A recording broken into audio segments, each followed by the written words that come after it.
Are y'all under like? And I want to emphasize the fact that we say this often, like in terms of like a fan's perspective or just general following of football. Like we automatically say yes to this question because it's the right thing to say technically. But the question is like, are you all like a real believer of draft a quarterback no matter what up until the point that you find your answer?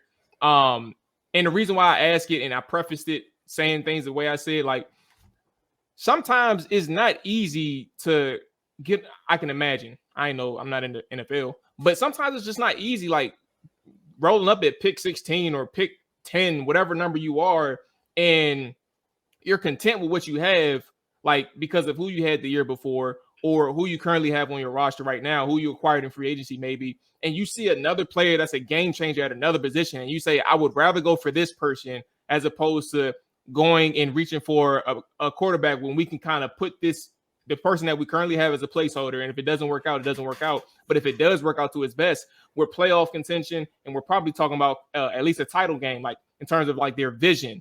Like, are you on that boat of yes, I don't care where they're at. Like we have Jacoby Brissett, we have Sam Howell this year, but if we see something that we like in that first round or maybe even that second round, one of our top two picks, then we're gonna go ahead and we're gonna take this quarterback at this position. Like where are y'all at with the overall theory behind always taking that quarterback no matter what?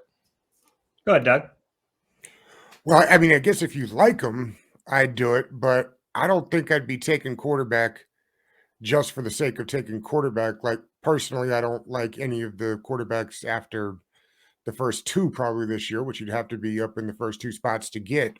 I've always said, I mean, I would have preferred that they'd have traded up for Justin Fields a couple of years ago, and to me, that's how you reset this. I know Ron was trying to pull like I guess the Brady type situation where you build the roster up, then insert quarterback.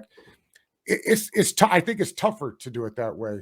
And then outside of that, I mean, some people talk about shooting your shot every year. Outside of the first two rounds, I mean, I'm not into it just because of the hit rate is so low. Hit rate so low in the first round. You start getting out of the second round, it's just incredibly ridiculous. Yeah, I wouldn't rule anything out if somehow someone falls to them at 16, then they should evaluate it. I don't think that'll happen. But also, I wouldn't hate it if somehow a guy falls, they don't love him. They just want to try Howell, who's already been with the team for a year. Like to me, Howell, he's not a rookie by technicality, but he's basically your rookie quarterback this year. And he's a fifth rounder and he's a little short, but there are tools to build around. He's got a great arm. He can move around. He's tough. He's durable. He's got a really nice business-like approach. Like I saw him in the locker room a ton this year. He was always on his iPad. Like doesn't seem like to be a guy who jokes around. Like he takes this very seriously. So go and find that tight end at 16 that Eric Bieniemy really wants and who can elevate this offense, or go get a third corner that makes your defense better and can pick off passes so Howell is set up. You're right, Doug. I don't like trying to build everything and then dropping in a quarterback because I think when you have the quarterback, he has an impact on everything else.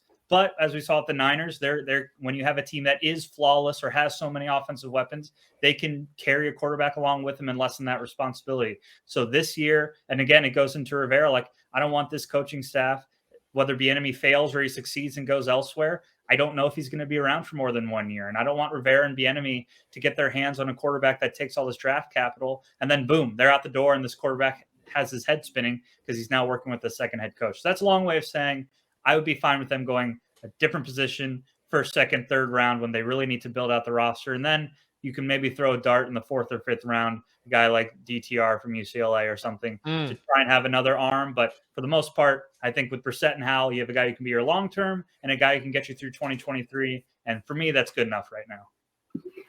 So I guess just to piggyback off of Maul's question that he posed to you guys, by any chance, did you guys get to see Josina Anderson's tweet earlier today in regards to Commanders and, possibly exploring the new ownership group, exploring that QB option immediately? For me, she's one of the better insiders in the NFL that actually has a rapport with players. How I took it was she's probably had a conversation with Lamar and his mom about what team would you be interested in outside of Baltimore, and there's a reason why she posted that tweet. Do you give that any credence? I mean, I haven't been following too crazy with this ownership stuff because, I mean, for me, it's like when it happens. But as you know, Pete, Doug, and all of us here, the fan base was going crazy over the weekend as if like something was literally announced. All type of individuals making all type of posts. Like it was I hope y'all insane. been blocking them because I'm not. Oh yeah, I'm not, I've been. A lot of people with lots of sources this bruh. weekend. I can't stand that, bro. I can't. I got accounts blocked. Those I got $9 a month Twitter subscribers. I got Sam Howell muted. I got Taylor Heineke muted. I got all type of things muted. But like, do you give it any credence? Because I feel like she didn't say that blindly. She knows something. She can also do that to help stir up his pot a little bit more, right? That's what I said. Yeah, I mean, but would I what take Lamar incentive Jackson? Would I what trade for incentive Lamar is Jackson? I there for her would. though? But Doug, what Because incentive is there for to her? It's keep not up like she's the- gonna a get lot of 2%. incentive. Oh, keep up She's not gonna get that 2%. you're talking about. No, I think she's like, okay, I'll do you a favor, Lamar, and then when That's you right. make a decision on your contract, you're going to text me. That's usually how that works. I think there's incentive. Yeah. If a new owner were to come in next week, then yeah, I think that owner would be justified in looking at Lamar Jackson. I think an under talked about part of this is would the Ravens want to trade Lamar to their neighbors when the Ravens have slowly been taking over the Commanders area and fans have been bailing, not in huge numbers, but are looking down the road. Oh, that's an awesome quarterback, a stable as hell organization. They win all the time. There's no owner in congressional hearings. Like, I'm going to go root for them. I don't think it would make sense for the Ravens to be like, here, Commanders, here's our main player, a guy who can elevate everything you do and make you more relevant. Take him and we'll take 2 first-rounders. I don't think it's worth it. And that's the Ravens might look at it only from a football perspective, but from a business perspective, you're giving the rival team down the street from you a main reason for people to buy in. I just don't think it'd be wise from Baltimore in that perspective to give the Commanders that guy. So the Commanders can want Lamar all they want, but the Ravens have to be willing to give it to him. So how would AJ? I've been saying the same thing. Like, I don't think Baltimore would trade him to DC because, for one thing, Baltimore doesn't like us very much. Like DC, I'm a little bit biased, but I feel like we don't think about Baltimore much. But they do not like us. I mean, they showed us that with the baseball team. Peter Angelos did not want DC getting the baseball team. That's why we are in this horrible TV contract right now, and I can't watch the Nationals because I have YouTube TV. So, I mean, if Baltimore trading Lamar Jackson to the Commanders, Harbaugh always talks about, oh, we're taking the fan base from the Commanders, we're taking them from the Redskins, whatever. But they do not want to give us any reason to wake up a sleeping giant, because they know if they wake up a sleeping giant, the Commanders takes over everything in this area. They're back to whatever they were. Totally agree. So, I guess I'll fit in one question right quick. And if you all have any last questions for Pete, we can go ahead and get that out the way. But do we think, how do I want to phrase this?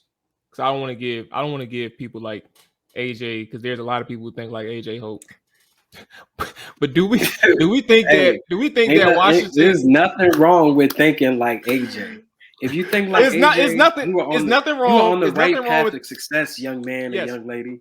Yes, continue correct. to be you. There's nothing wrong with thinking like AJ, but I want everybody to understand that if I ask this question, I don't want people. All right, what's the % chance that new ownership entertains a new quarterback in 2023 named Lamar Jackson?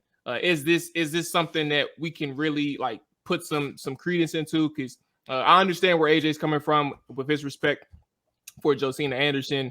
But I guess I'll leave it that much because I know, like what Dre said as well, it could be some alternative or ulterior motives for pushing a tweet out there like that as well. So what's the % chance? Is it below 50? Where are we at? Yeah, I'd say it's well below 50. This is a complete guess, but 10 to 15%. That owner will want to really make his or her or their names and their presence is felt, and there'd be no better way to do that than acquiring Lamar Jackson. So I'm sure they would look at that. I think it'd be stupid not to, but maybe Ron and the Martys and all those guys would be able to kind of push back, say, hey, Lamar's great, but instead of giving up first round picks and tens of millions of dollars, let's see what Sam Howell can do. He's not going to be Lamar Jackson, but at $800,000 a year salary and a contract that runs a couple more seasons, he could be something for us. So let's take a chill pill. Welcome. Here's the building. Why don't you go fix the pipes that are bursting? Why don't you get our players some better food? Skip the whole Lamar Jackson thing, and we'll circle back in 12 months from now. If we're talking about the go ahead, Dre. Yeah, go ahead. Well, I was just gonna say, if we're talking about the percentage that it happens, like it's extremely low. The percentage that a new owner may be interested, I mean, slap Lamar Jackson jerseys up for sale and see what happens in the Commanders, all new white uniforms. And that's why, an owner would say, yes, please, here's 4 years, $200 million. The problem is, all the assets. I don't think it would happen. Would I entertain it as an owner? I mean, who's more marketable in the league than Lamar Jackson? There are very few players. And I was just going to say, if whoever the owner is, if he comes in right out the gates and say, we're getting Lamar Jackson right now, I'm going to be honest with you, I'll be a little off put. I'll feel like, oh, we got Dan Jr. back. Dan Snyder Jr. is back. I mean, because I felt like that's what he did when he took over the franchise in 1999. He was like, hey, we're just coming out. We're getting all name guys. I'm not listening to anyone that's already in place and staff here. We're getting who I want to get. And I feel like for a new owner to come in and say that without having, hired a GM or even, maybe had, multiple conversations with those in place, I feel like he just comes right in. He's stepping over toes. And, like I said, we're back in 1999 again. I mean, at least that's the perception I would get if that was the case, and he comes right out the gate doing that. In fairness, there's a difference between 26-year-old Lamar Jackson and 41-year-old Bruce Smith. But I do hear what you're saying. Yeah, and also, Dre, it goes back to new ownership. Like, you have no ties, no emotion towards Ron Rivera, Marty Herney, Martin Mayhew, and you already in your mind you got fixated that these guys are out anyway. So you probably already been talking to potential GM candidates that you plan on, acquiring maybe after this draft or later throughout the season. So are you going to sit back and listen to what Ron Rivera tells you about acquiring an elite quarterback at the age of 26 that's been a league MVP? And also you could take them from that market that's down the street and improve your local market revenue wise, because you now have all the financials and you can see that this market has been hit because they don't have a marquee player to market. Like, fan base loves Terry McLaurin. They were behind Chase Young rookie year, but they really don't have a person to market that can cross lines to encourage younger fans to come in, especially with the name change. Like, they don't have that guy. So they got the mascot, bro. Major Tutty, disrespect. Major Tutty, bro. But I mean, are you going to sit back as an owner and say, "Oh, I got to take credence to what Ron Rivera tells me," when I know that this fool is gone at the end of the year? I got to ask you this: if this Josh Harris, let's just hypothetically say it's Josh Harris. Josh Harris hasn't owned an NFL team. He hasn't, been a general manager for an NFL team. So, for me to kind of just go with anything Josh Harris says about an NFL team when he walks through the door, I'm going to be a little hesitant because I haven't seen Josh Harris build an NFL team. So I don't know if I'm just going to go ahead and just take his word that, he comes in, what he says is power, so that's why I would just be a little bit off. But, and as far as Baltimore, my question, my response to you bringing up Lamar and Baltimore hasn't offered him a contract, or they haven't brought him back, and that's the question I would be asking. I understand Lamar's 26 and everything, but you got to ask, why is the Ravens not breaking their back to sign this guy or bring him back right now? Well, and how much could they have? How much could they have to get? My bad, Maul. How much could they possibly already have together infrastructure wise? I think something that I probably don't pay enough attention to is the Sean Payton comments. Like, potential owner groups had talked to him. So I mean, if you extrapolate that out, if they did it with Sean Payton, there's no reason to think that all these things are lined up. Down, set, watch him throw the ball. We gonna pick it off. You gonna let him hit the hole, or you gonna cut it off. You gonna play through 4th and long, or you gonna punt it off. Your defenders, heavy hitters, put your pads in. Don't be looking for the ref to throw no flags in. Keep the helmet on, keep the cleats tight. You the type to want to win by any means, right? You should look alive. This is Trap or Dive.